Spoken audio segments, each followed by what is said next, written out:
What is going on, everyone? This is Russell here with a little bit of motivation after taking down my first significant win of the NFL season. Managed to tie for first place in Draftking Showdown captain mode of the Monday Night Millionaire Maker between the Giants and the Cowboys. I'll just do a quick lineup breakdown. Of course, I only came away with 10,500 as there were about 90 something people with the same exact lineup. But I will gladly take that. Going into this, I was picturing a really gross and low-scoring game. It was a little more high-scoring than I expected, but there were still a lot of field goals.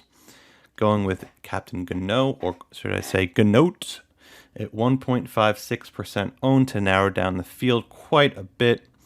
No surprises with Barkley and Lamb. Lamb getting 11 targets a game. Obviously, they feed Saquon. I expected Daniel Jones to be running for his life all game, which he was. And he picked up 79 rushing yards, which was enough to vault him into the optimal. One cheeky thing I did was instead of playing Pollard, who honestly just looks like a better player than Zeke at this point in their careers, and who is also 200 less expensive than Zeke, I went with Zeke knowing he'd be lower owned, hoping that he'd get a touchdown or something, which he did. He was like 33.24% owned, while Pollard was like, what was it? Let me check real quick. Pollard was 46.55% owned. So that's just a little cheeky thing I did there. And obviously went with the Dallas kicker. Not the most exciting lineup to win first place with, but hey, who cares how you do it as long as it gets done.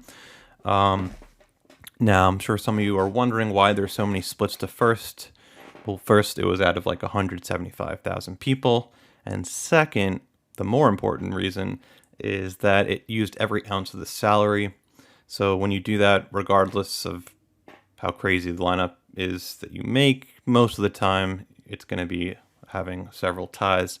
I made a few other lineups, leaving a lot of salary left over to make it unique, which probably would have had no ties. But in this case, the optimal lineup was one that used up all the salary, hence why there were so many people tying for first, despite a low-owned captain.